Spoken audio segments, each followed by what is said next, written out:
I've been talking about my dividend portfolio here on YouTube for well over 5 years, and I've changed some things up here over the years, and I've been very open about what I invest in, why I invest in it, and the things that I've learned, the good, the bad, the ugly, and everything in between. You know, when I was growing up, I was always a little bit intimidated by investing. I knew that it was important, but it was always a very stressful part of my life, thinking, well, all the uncertainty. I don't know what's going to happen with this stock or this company.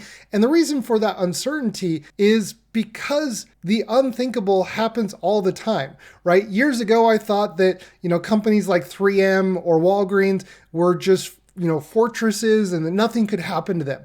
And then years later, something happens and something called life just changes, and the situation of the company changes, the government changes, the macro changes.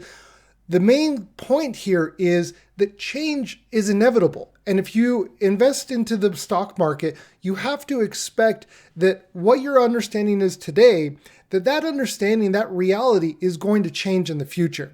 And that's what really made investing difficult for me. And I made a lot of mistakes. I didn't learn about investing in school. It was a lot of learning by doing. And investing was always something that I knew that I needed to do, but I never really knew what would work out for me, and it would always cause a lot of stress in my life. When I first started my YouTube channel, I had dozens of stocks. 2 years ago, I sold most of the stocks that I had. I had, I think, well over 60 stocks years ago, and then I would slowly trim them down as things in the world would change. I just kind of was like, I'm gonna, it was like Pokemon cards, collecting them all.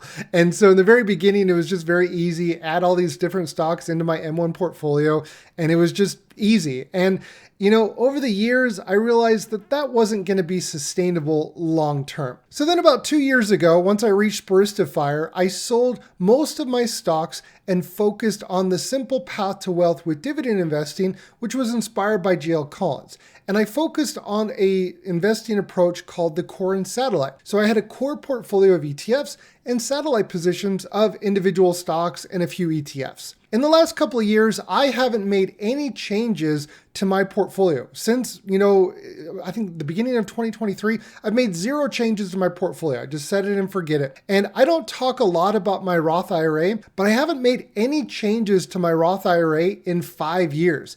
It's up about, I think, last time I checked, my Roth IRA was up 100% since I started investing into it. And so that was pretty cool, I guess. But I won't touch my Roth IRA for the next 20 years. I'm just setting it and forgetting it. But today I'm making a significant change with my dividend portfolio and investing strategy as a whole.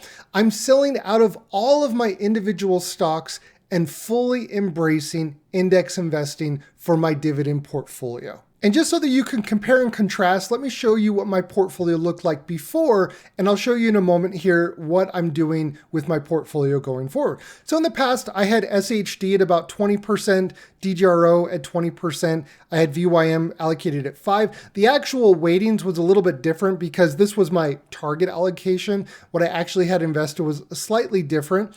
I had in here 5% in JEPI and JEPQ. I had a small amount in VNQ, and then I had a handful of individual stocks equally weighted at 2%. And the 2%, the individual stocks here were my satellite positions. And the goal here was to find a balance of dividend growth and income today, right? That's why I had, companies like a Honeywell or a Lowe's, as well as maybe a tobacco company or a pharmaceutical company that is yielding a bit higher. So this has been my approach for the last 2 years. And my portfolio has done pretty well. It's slightly lagged the S&P 500, but I don't really compare my strategy to the S&P 500 because I'm not heavily overweighted in technology. And if you're underweight technology, it's very difficult to compare yourself to the S&P 500. So that's a kind of a pro tip. If you're a dividend investor, don't get too discouraged when you compare yourself to the S&P 500 if your goal is to live off of the income from your portfolio. So that's really important. But my portfolio here, it's done very well for me these last couple of years, but I've decided that I want to make a few changes. And I just, for me personally, I realized that, you know what? I don't want to have to think about the individual stocks. And I talk about this all the time on my channel. Don't marry your stocks. don't marry your stocks.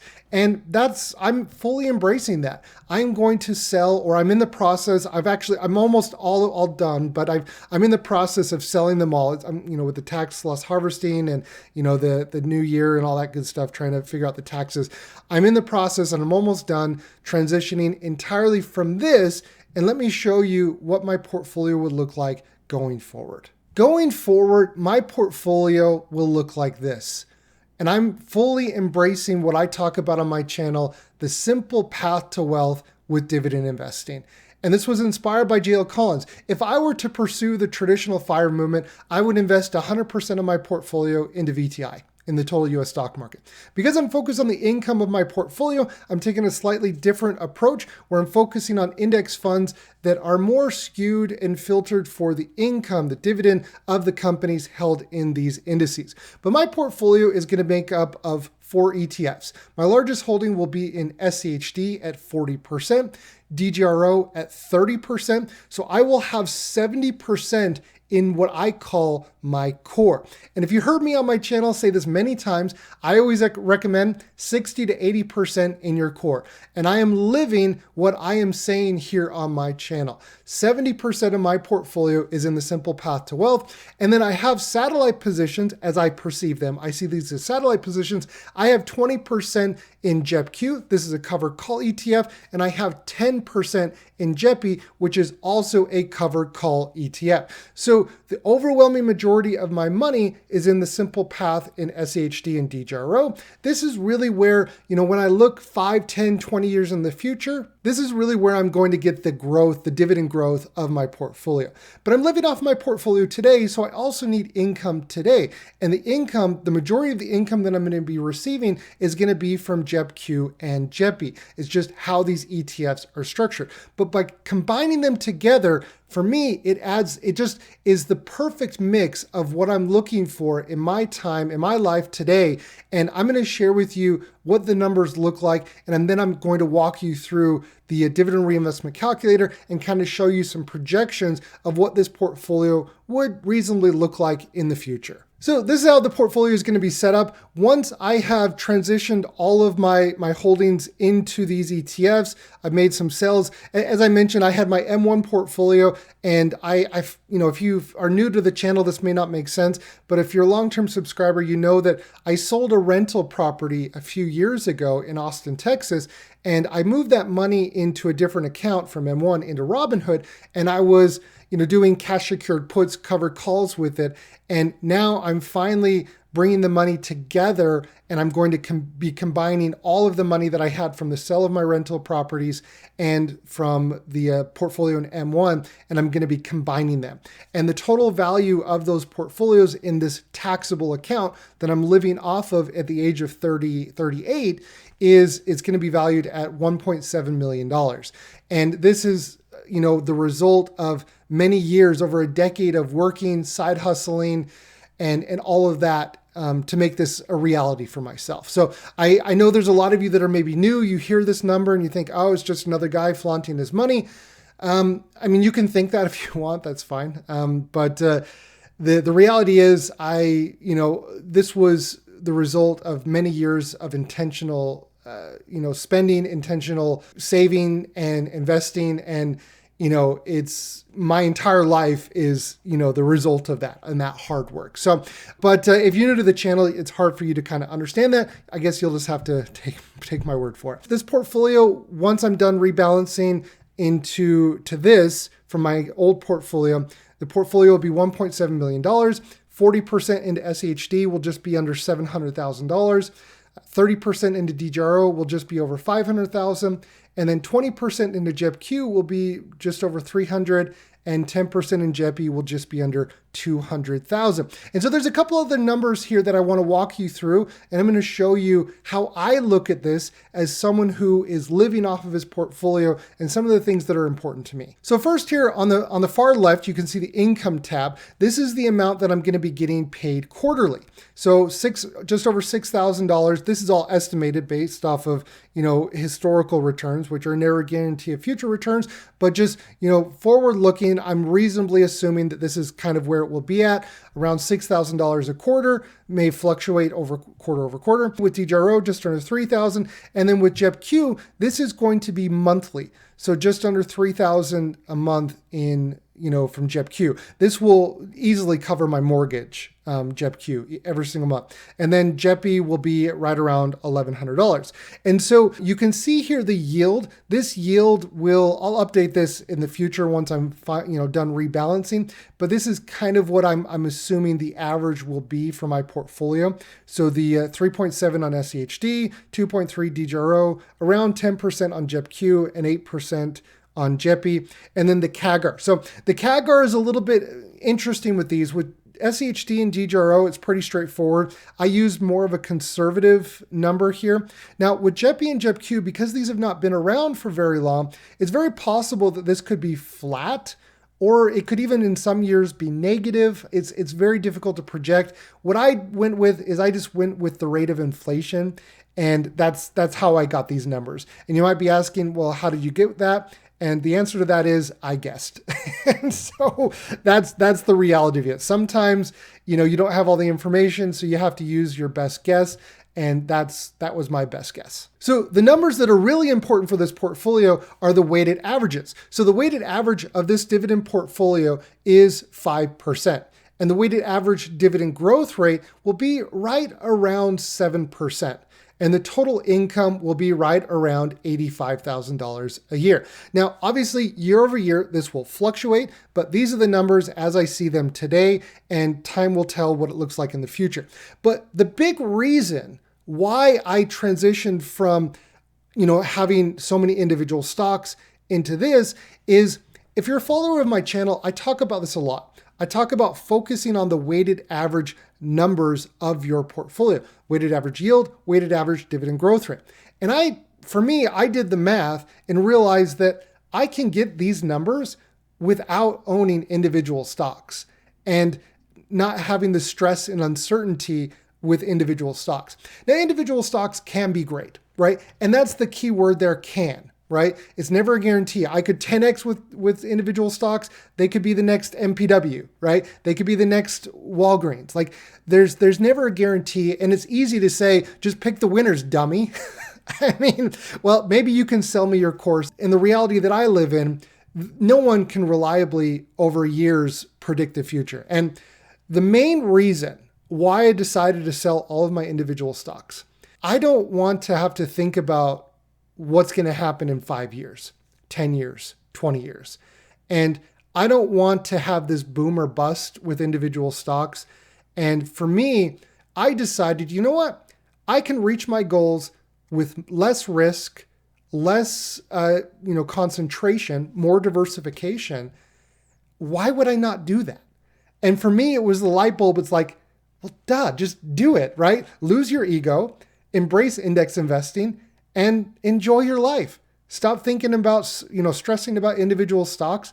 And that was the realization that I came to, and that was the right choice for me. But I want to add, though, that I see that there's nothing wrong with owning individual stocks if you do it responsibly. And that's why I think the core and satellite approach can be so valuable, especially if you do enjoy picking stocks. You get the thrill of it. It's exciting. It's fun. It's something that you like to do. I think that there's nothing wrong with that. But for me, I decided in the stage of life that I'm in, I want my portfolio to do what it does. I want it to pay me every month, every quarter. I want it to grow a certain percentage every year. And I don't want to think about it. And I want it to be simple. And that was what I prioritize and what I want to focus on, because this is only one piece of the puzzle when it comes to building my wealth and generating income for my life. And I wanted this to be incredibly simple so I could focus on other endeavors and other things, so that this could essentially just coast in the background. Next, I want to show you what this will look like with a dividend reinvestment calculator. Now, this is a dividend reinvestment calculator that I share for free. I made this. There's others out there, but a lot of them, they don't distinguish between the dividend and the capital appreciation, because if you just go look at a compound interest calculator, it won't distinguish between the dividend and the dividend growth. And so I share this for free. You don't have to pay for it. I'll leave it in the pinned comment. And I have other, things that you can use in this spreadsheet. I've been sharing this for years, and I will also link a video of showing you how to get these numbers, because I'm not going to take the time and show you how I got these numbers and how you can do it yourself. It just takes a few minutes, but that video gives a little bit more context. If you're new to this and you want to do it yourself, I would recommend watching that video. I do a little bit more of a tutorial at the end of the video and walk you through how to use this calculator. So I will have that pop up at the end of this video, and you can watch that video next, or I'll have it in one of the cards here. So, but essentially what you're looking at here is the dividend reinvestment calculator, and all that you need to update is what's in yellow. And you'll notice here at the bottom, I have different calculators. This one that I'm using is living off of your portfolio today. So I'm not reinvesting any dividends, and I'm not adding any new money to this portfolio. And so the growth has to come organically from the portfolio itself, because no new money is going to be coming into this portfolio. So when we look at the numbers for my portfolio, I gathered these numbers from the portfolio, and you'll see here that under the capital appreciation of the portfolio that I just showed you, the capital appreciation will be right around 8 or 9%. Now, I want to throw in here that you want to take this with a big grain of salt. If you're using covered call ETFs like I am, there's not a lot of data. And so you have to use your best guess. And I would always be a little bit more conservative when looking at these numbers. Okay. So because they've only been around for a couple of years, it's not really representative, and I wouldn't trust the data, when projecting out for 30 years. I would be a little bit conservative. When it comes to the dividend growth of this portfolio, the weighted average dividend growth in my portfolio is 7%, right around 7. I think it was 7.3. I went a little bit lower. And the average dividend yield is about 5%. So that's how you get the numbers here, okay? But what I'm interested in are two things. What is this portfolio going to grow to in terms of value, and what is going to happen to the dividend? So let's first take a look at the portfolio value. So in 10 years, the portfolio value will go from 1.7 million to about $3.6 million, okay? Now, I don't know if this is going to be the case, right? I don't have a crystal ball, but if I look at the math, that's what the math tells me, okay? And after 30 years of with this portfolio, if I don't sell any shares, just the growth of the equity, the portfolio itself, it'll grow to just under $20 million in 30 years. If I never sell any shares, I just live off of the income. That is what the calculator is telling me. Now, obviously, this could be, up or down, but on an average over an extended period of time, that's kind of the ballpark of what I'm looking at. Because I'm not looking at this and saying this is a guarantee by any means. But then what we want to look at is the dividend. What's going to happen with the dividend? So if we scroll over here and we look at this little graph here, you can see what's going to happen to the dividend. So you can see here in the first year, I'm going to get the $85,000, okay? And I'm not reinvesting any dividends, not contributing any new money. How long is it going to take me to get $100,000? Well, it's going to take me only 4 years, using the data here. It's going to take me, after 4 years, this portfolio will generate $100,000 in annual dividend income. And after 30 years, my brain, it's hard for me to kind of even imagine this. After 30 years, when I'm old and wrinkly, it'll be, right over, $500,000, $600,000. A number that I am interested in is, what's going to happen once I, reach the age of 59 and a half, where I can access my retirement accounts, my Roth IRA. So in 21 years, I will be able to access my retirement accounts because I'm 38 now. In 21 years, the portfolio will be providing about just over $300,000 in annual income. I think I can live off of $300,000. But here's the thing. Here's the kicker. Inflation is a real thing. So what I want to not neglect is understand, okay, well, what is my purchasing power going to be in 21 years? So for that, let's take a look at an inflation calculator. So we can see here that $85,000 here in 2025, which, I understand my purchasing power with $85,000 today. To maintain the same purchasing power in 21 years with an average inflation rate of 3%, Now, it's kind of comical because who knows if it's 3 or 9 or whatever, but let's just take the historical average of around 3%. So to maintain the same standard of living with $85,000, I need $158,000 when I'm 59 and a half. Okay, in 21 years. So if I go back to the calculator, I can see that, well, I'm going to have about double that. And so this portfolio will greatly outpace the rate of inflation. So I'm not too concerned about that. Now, I do want to show you one thing here really quick, and I want to be conservative, right? Because I'm a little bit skeptical that this percentage is going to stay this high because I ran the numbers, and JEPI and JEPQ, we've been in a bull market. So I'm going to be a little bit more conservative. Let's say that the capital appreciation is only 7%. Let's say the dividend growth is only 6%. And let's say the dividend is only 4.5%, right? Like I'm intentionally being more conservative and lowering it. Now, I don't know if it's going to be lower or higher. I don't have a crystal ball, but I like to be a little bit more conservative. And so the portfolio value with this amount at 7% in 30 years will be 12 million, pretty significantly smaller than the 19.5 million that we saw before. So just by a few percentage points can drastically change the story. Okay. So when you're doing this yourself, you keep that in mind, and that's why I always like using more of conservative numbers. So now let's take a look at the dividend income for this portfolio with the more conservative numbers. So if we look at that, how long is it going to take me to reach 100,000? Well, it's instead of taking 4 years, it looks like it's going to take 6 years. So it's going to take me 6 years instead of 4 years. But the magic number, what I'm interested in is what is it going to look like in 21 years when I'm 59 and a half?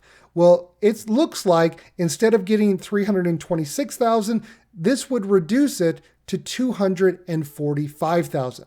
But the 245,000 is still significantly higher than 158. So my standard of living is still going to outpace the rate of inflation. So this makes me feel really good about where I'm at today with this portfolio. And to end the video, I want to share with you some of my investing goals going forward and kind of add a little bit of context to some of the things that I've shared these last couple of months and just kind of round out some things, give you a little bit of extra information. So for those of you that know, I've been investing in M1 for well over 5 years. And I recently made the decision that for my cash flow portfolio, I transferred it out of M1 into another brokerage, and I'm going to be, I transferred it into Robinhood. It is what it is. Robinhood is fine. It's, I took advantage of their transfer bonus. I got like a 2% transfer bonus. So it was like, okay, this is a good deal. I'm going to take advantage of that. But the main reason why I transferred out of M1 is so that I could sell more cash secured puts. Now, if you watched my video from a couple weeks ago on the review of the second year of living off of dividends, a large percentage of my income that I'm able to generate right now is from options. And this is a strategic move for myself so that I can generate a little bit more income at a lower risk. Okay. And that was a really big deal for me. And the reason why I took the money from M1 to Robinhood was to significantly reduce the risk that I had with selling cash secured puts. And if you're unfamiliar with that, the main reason is with Robinhood, what I can do is I can write a cash secured put into the future, and I can do that on margin, but I don't have to pay any interest until the put contract expires, whether either worthless or if I get assigned the shares. And if I do get assigned the shares, I will just do the will and I will sell cover calls to get rid of them. Okay. But the reason why is if I'm going to do this on margin in a responsible way, I need a little bit more cushion. And that is why I did that. Now, I'm guessing that the overwhelming majority of you are probably not going to understand what that means if you don't sell cash secure puts, and that's completely fine. That's not a big deal. When I first started investing, I didn't know what that meant. It wasn't until a couple of years ago that I realized what that was. And so if you're new to this, I wouldn't recommend jumping headfirst into that. You can do some more research, but that is the reason why I made the transfer from M1 to another brokerage. My wife still has her M1 account. She's not moving. She loves M1. And my son's account that I have with M1 is going to stay in M1. So I only transferred so that I could do more cash secure puts to generate more income. I still really like M1 and I'm going to consider transferring back in the future. It's just for right now, for the next couple of years, I'm probably just going to take advantage of transfer bonuses from brokerages to generate a little bit more income.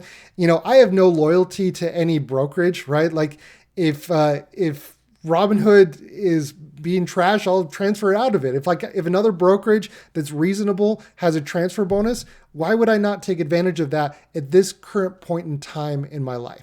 And so that's the reason behind that. And my dividend portfolio is going to generate $85,000 a year going forward. And hopefully that will continue to grow as I just described and showed with the calculator. But my goal is to generate about $6,000 a month in extra income from option premiums. Now, the option premiums are going to generate a substantial amount of income, and I would not be able to live the lifestyle that we're living without that extra source of income. So it's very essential that we make this work, and it's all part of a big picture to de-risk, to make it a little bit smoother here in retirement. And when talking about the options income, I could probably make more than that, but I don't want to stretch myself too thin and take on more risks than what's appropriate for us at the time. Because as I mentioned in that other video, reviewing last year, I took on too much risk, and I'm trying to dial that back. And I want to de-stress and de-risk how I'm doing this so that it's more sustainable going forward, and it's not a burden. And that's really a goal of mine here going into this year and coming years. And I've been selling options for income, so cash secured puts. I don't buy options. There's a distinct difference. So if you don't know that, just understand what I'm selling is, what I'm doing is I'm selling a cash secured put and a covered call. I'm not buying them. There's a very big difference. And I've been doing this for about 4 years now. And I've made, some pretty valuable mistakes, costly mistakes. But ultimately, I believe it's a good way to generate more income, especially if you don't have enough money where your dividends will support your lifestyle. And so if you're like me, where, if I had the choice, I would prefer not to do the options, but I don't have enough money where SCHD, DGRO, JEPI, and JEPQ will sustainably pay for our living expenses. I just don't have enough invested. I'd have to go back to work. I'd have to work longer. And I decided, I'd rather choose a different path. And that's why I'm doing this. And that's why I'm sharing it with you. So last year, I don't talk a lot about my retirement accounts, my Roth IRA, but last year I rolled over all of my retirement accounts, my 401k, solo 401k, all of that stuff into my Roth IRA. And my Roth IRA will stay the same. And it's just going to sit coasting in the background. I'm not going to make any changes to my Roth IRA. And in my Roth IRA, I just invest for growth. In my Roth, I have, a 20-year time horizon, like 21 years. And I plan to rebalance out of the growth, sell, the growth, incur no capital gains tax, and then diversify into other dividend ETFs to generate more income. And, who knows what's going to happen in 20 years. Maybe I want to go buy a house in the Bahamas, a condo in Europe. I don't know. Who knows? Who knows 20 years in the future? I don't know. But I can dream, right? But because I'm no longer working and living off of my portfolio, my goal here is to squeeze as much juice from the orange as possible, right? Taking advantage of these transfer bonuses from these brokerages. Sure, I'll do that. I'll transfer my brokerage and, generate a return that way. Sure, I'll, sell cash secured puts to make a little bit more income. And that's really what it comes down to is I'm trying to squeeze more juice out of the orange. And that's been my goal here. And, in a perfect world, I would just invest all of my money into SHD and DGRO. And that would be the end of it. The reality is I don't have enough money to be able to do that. So I have to get creative. But my ultimate goal, long term, is to get to a point where I can have enough money in SCHD and DGRO and maybe some JEPQ and no longer have to sell options for income. But that's a long-term goal. It's going to take me many years to be able to get to that point. But until that day comes, this is my strategy going forward. So thank you so much for watching. I hope that this was helpful, and I'll see everybody in next week's video.